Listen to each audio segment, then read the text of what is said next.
Alright, everyone, welcome to a freaking installment of my Mobile Suit Guide series. Oh my gosh, it's been a long time since I recorded my last one. And, as you can tell by the suit on the screen, we're going to be talking about one of the new Zeta suits, the Dijeh.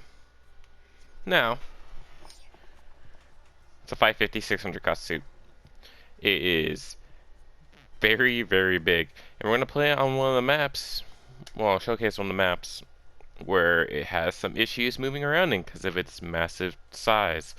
Um, the scene shares a lot of similarities with not only the early production Gilgug, but the high mobility Gilgug. In fact, its stats, as I'll hover over here, are very similar to that of the high mobility Gilgug, as you can see.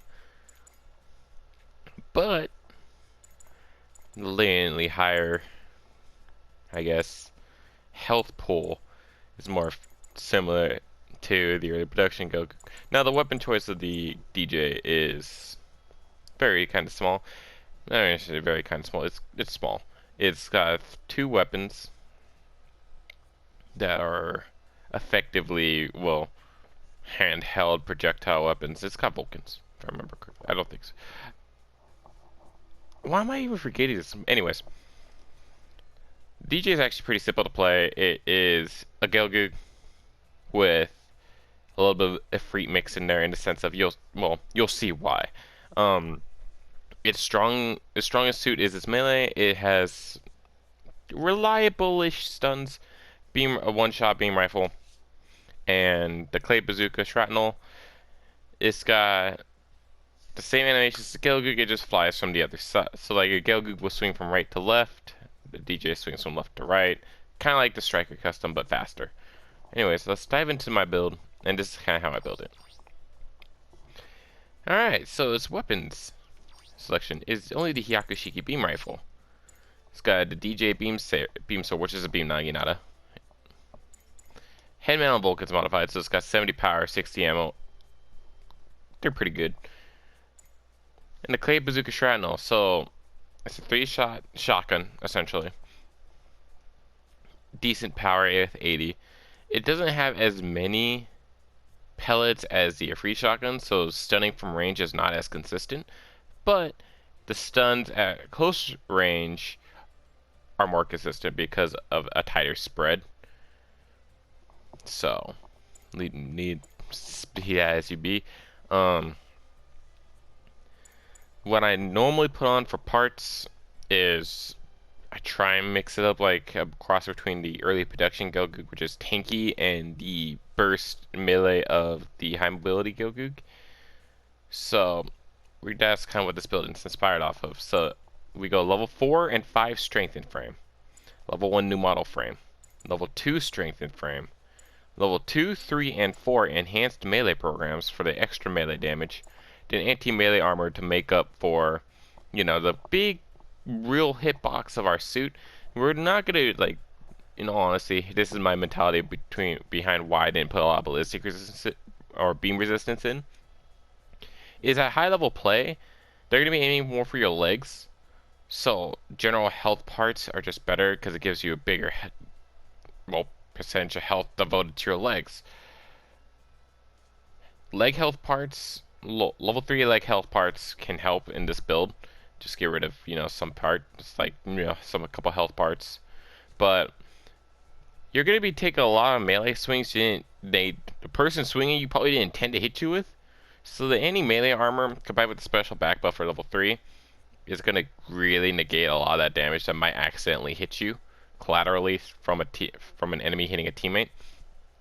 That's kind of why I put it in there. You're too big to really you're going to be taking so much ballistic and beam anyways, so like even building up the defenses, you're just going to be absorbing so much of it that, that taking off a little minuscule amounts of damage versus taking down maybe a Mark II down swinging you, it's a little bit more important, in my opinion.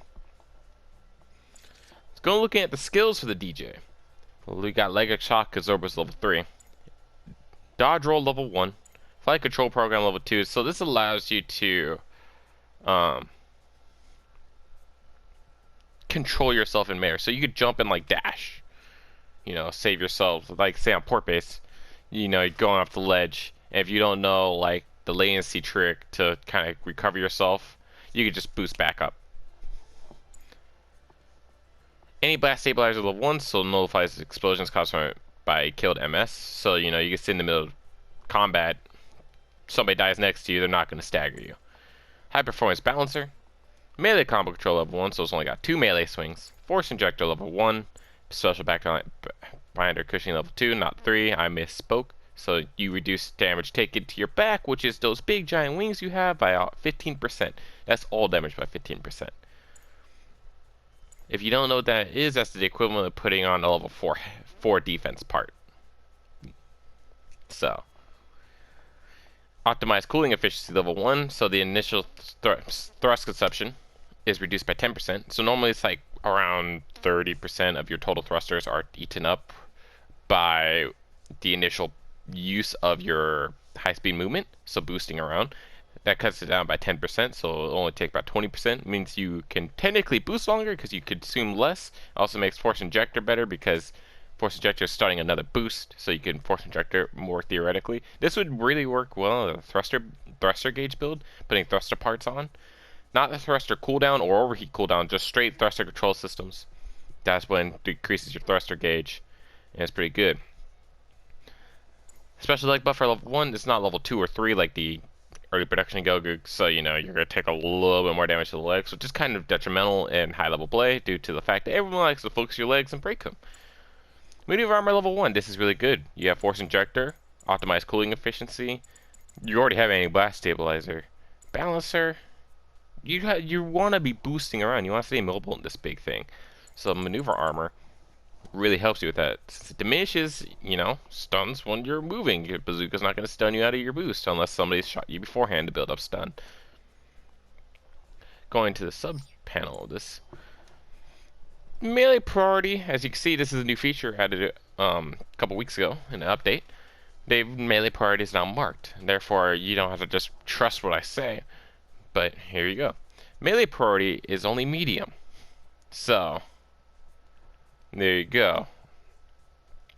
Not going to be swinging through a Mark II. Unless you get the, you know, the fast swing on him with the neutral when he's still working on his down.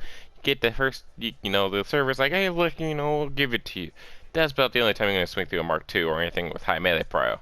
You'll be clashing with a lot of the other generals, though. 19-second respawn time is kind of long. But make up for it. Describe a lot movement around the, you know, the optimized thruster efficiency, you know, force inject. This is a ground only suit. It's got ground topography. You could be consuming way less thruster. So there you go. You really don't even need thruster parts because you got ground topography, so you know, consuming less thruster in general is really, really nice. So you know, you want to keep like mobile in the suit and really pushing down the enemy team and being in their face and lining and being a front line for your team. Granted, you only have 20k health. Even with all the defense I put on and all the extra health, you will still blow up really fast. So you know, it's more on lines of stay mobile, stay aggressive, but also be mindful that you are huge. You'll be taking a lot of damage. Be very careful. Alright. Since we covered the Dijeh's weapons and my loadout recommendation and skills, we'll move on to the training course portion of the video. So I'll see you guys over there. Alright, so welcome to the training course range. Oh my god, I did it again. Training course portion of the video. So the Dijeh really isn't much to really think about in the terms of playstyle. It's pretty cut and dry simple, but we'll go over it, what it can do offensively, but mostly I want to talk about how the model size, the camera, as you can see, the amount of screen it takes up.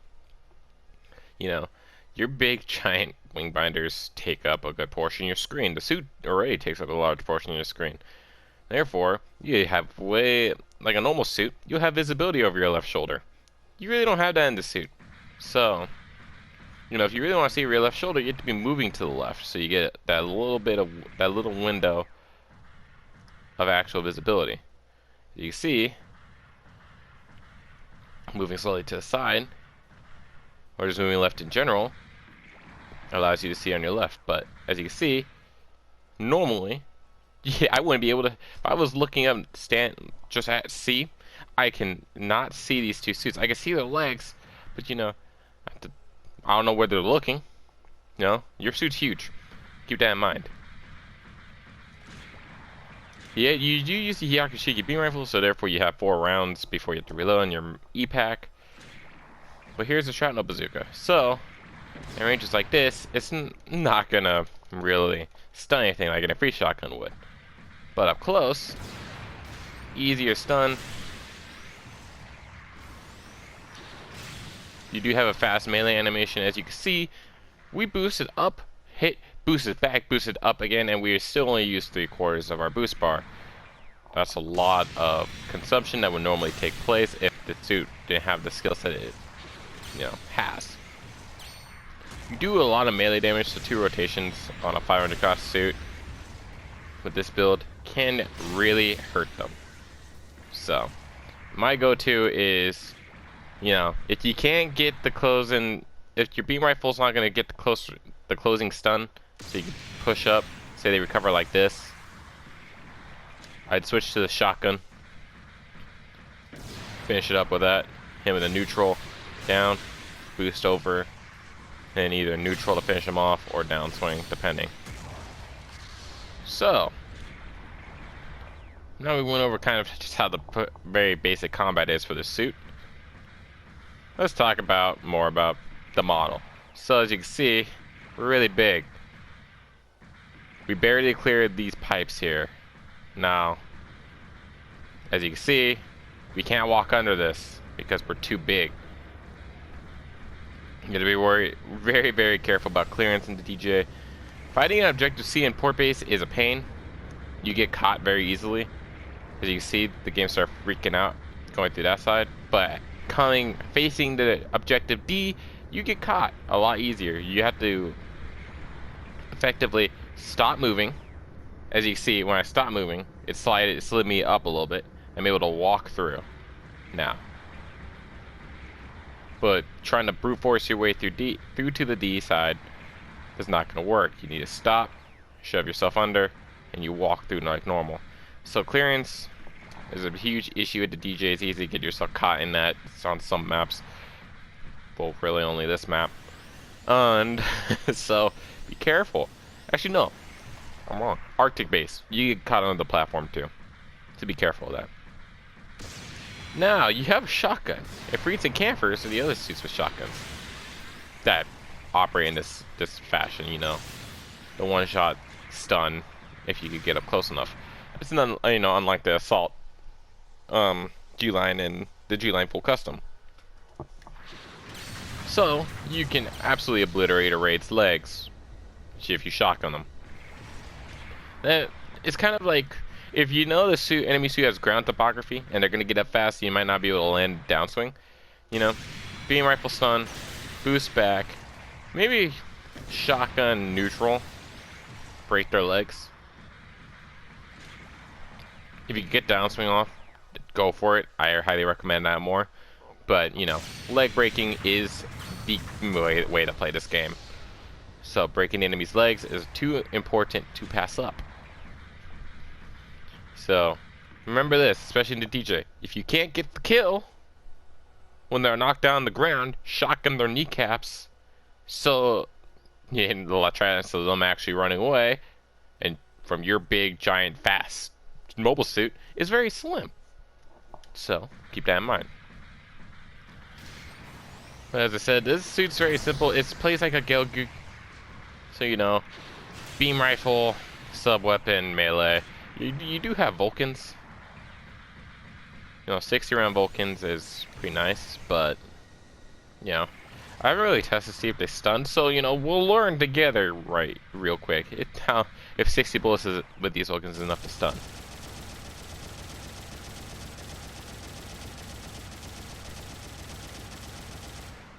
Alright, literally like 90% of your magazine, but you are able to stun with the Vulcans.